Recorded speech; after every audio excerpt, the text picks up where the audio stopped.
마티아 신부의 사목 이야기.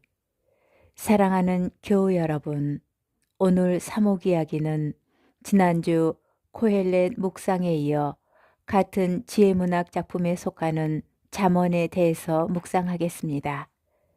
잠언은 히브리 경전 목록에서 율법서와 예언서와 함께 구약 성경의 마지막 부분인 제3부 성문서에 속하는 책입니다.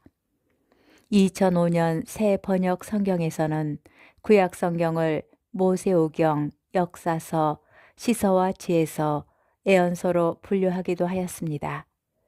성문서는 율법서나 예언서에 비해 그 내용과 중요성이 덜하기는 하지만 하느님의 구원 업적과 말씀에 대한 경건한 찬미의 응답입니다.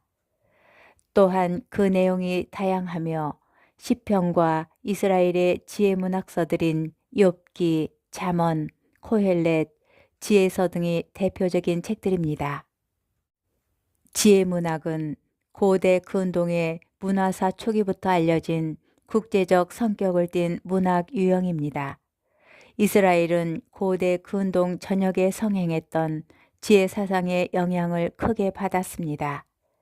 이스라엘의 지혜 문학은 유일하신 하느님께 선택되고 계약으로 결속된 선민의 자아의식과는 다르게 보이기도 하지만 이스라엘이라는 고유한 토양 속에서 그들의 신앙과 결합하여 토착화되었다고 볼 수 있습니다. 그래서 구약 성경의 지혜 문학은 하느님을 두려워함과 그것을 바탕으로 한 자제력과 냉철한 분별력을 이상적 삶으로 내세웁니다. 율법서가 모세의 저작으로 시편이 다윗의 작품으로 불리는 것처럼 이스라엘의 지혜 문학도 솔로몬에게 그 명예를 돌리고 있습니다. 실제로 열왕기 상권 5장 10절은 솔로몬의 지혜가 이집트나 근동 여러 지역의 지혜를 능가했다고 증언하고 있습니다. 이스라엘의 지혜문학 작가들은 하느님께 대한 경외심이 없으면 인간은 지혜로울 수가 없다는 것을 강조합니다. 하느님을 두려워함은 하느님을 알고 사랑하고 섬기는 신앙심을 말하며 이 신앙은 사랑과 순종으로 자신을 하느님께 봉헌하는 것으로 표현됩니다.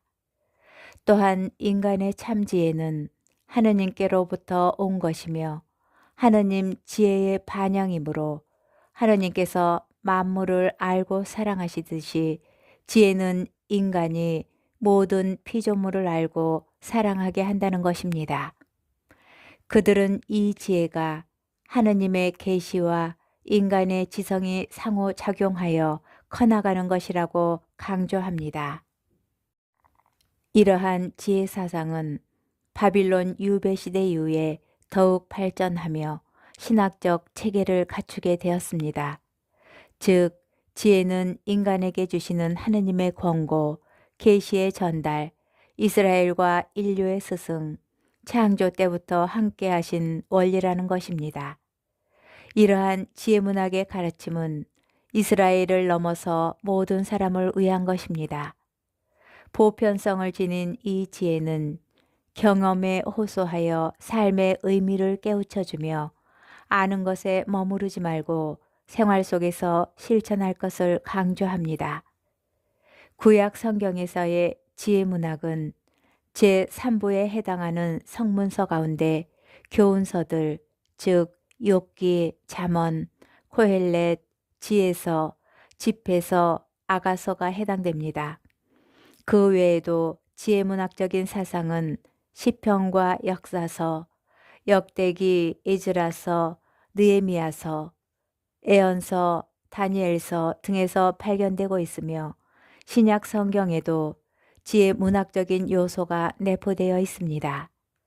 바빌론 유배 생활 이후부터는 이 지혜문학이 묵시문학과 더불어 유다이즘의 사상적 배경을 이루고 있습니다. 이스라엘 지혜문학의 대표작인 잠언은 솔로몬의 저술로 알려져 있지만 1장에서 31장에 이르는 내용 가운데 10장에서 22장과 25장에서 29장 뿐입니다. 이 책은 기원전 450년경부터 수세기에 걸쳐서 쓰여진 것으로 최종 편집자는 기원전 180년경 벤시라입니다. 바빌론 유배 이후 예언자들의 소리가 더 이상 들리지 않던 시기에 이스라엘의 정신적 스승 역할을 했던 현자들은 이 책에서 유배 이전의 유다이즘을 이론이 아닌 실천으로 가르쳤습니다.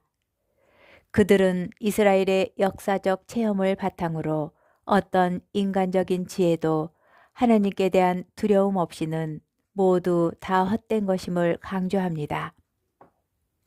지혜는 모든 덕의 근원이고 종합이며 지혜의 근본은 하나님께 대한 경외심과 율법을 충실히 준수함에 있다고 가르치는 잠언은 특별히 젊은이들의 교육을 위한 윤리 교과서와도 같습니다. 주님께서는 비뚤어진 자를 역겨워하시고 올곧은 이들을 가까이 하신다.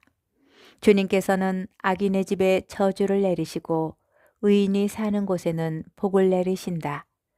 지혜로운 이들은 영광을 물려받고 우둔한 자들은 수치를 짊어진다.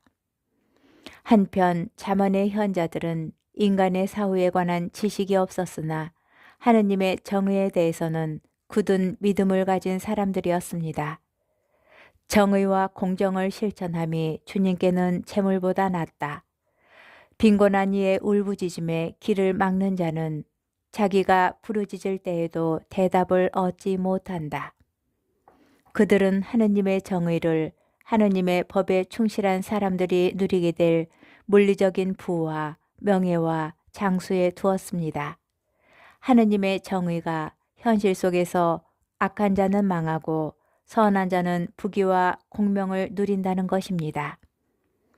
이렇게 현세만을 알고 있던 그들은 윤리적인 덕행의 실천이나 선행들도 개인의 성공과 행복을 위한 조건으로 제시하였습니다. 이러한 한계는 솔로몬보다 위대하시며 하느님의 완전한 지혜로 나타나신 예수님을 통해 보완되고 완성되었습니다.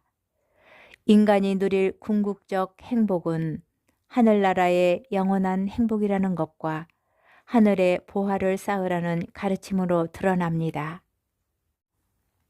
그럼에도 잠언 3장 5절에서 하느님의 말씀은 모두 순수하고 그분께서는 당신께 피신하는 이들에게 방패가 되신다고 말하며 30장 7절에서 9절에서 두 가지를 간청합니다.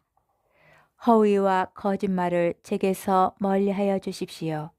저를 가난하게도 부유하게도 하지 마시고 저에게 정해진 양식만 허락해 주십시오. 그러지 않으시면 제가 배부른 뒤에 불신자가 되어 주님이 누구냐 하고 말하게 될 것입니다. 아니면 가난하게 되어 도둑질하고 저의 하느님 이름을 더럽히게 될 것입니다. 우리는 하느님의 새로운 백성으로서 미사를 통해서 하느님의 말씀을 마음에 새기고 삶으로 실천함으로써 구원회로 부르심을 받은 사람들입니다. 특히 우리는 우리와 함께 계시는 임마누엘 예수님을 성체 성사로 모시며 우리 한 사람 한 사람이 살아있는 성전이 되었으며 하느님의 지혜가 우리를 통해서 드러나도록 살아야 한다는 것을 기억해야 할 것입니다. 시편 119장 1절 행복하여라 온전한 길을 걷는 이들 주님의 가르침을 따라 사는 이들 루카복음 11장 28절 하느님의 말씀을 듣고 지키는 이들이 오히려 행복하다.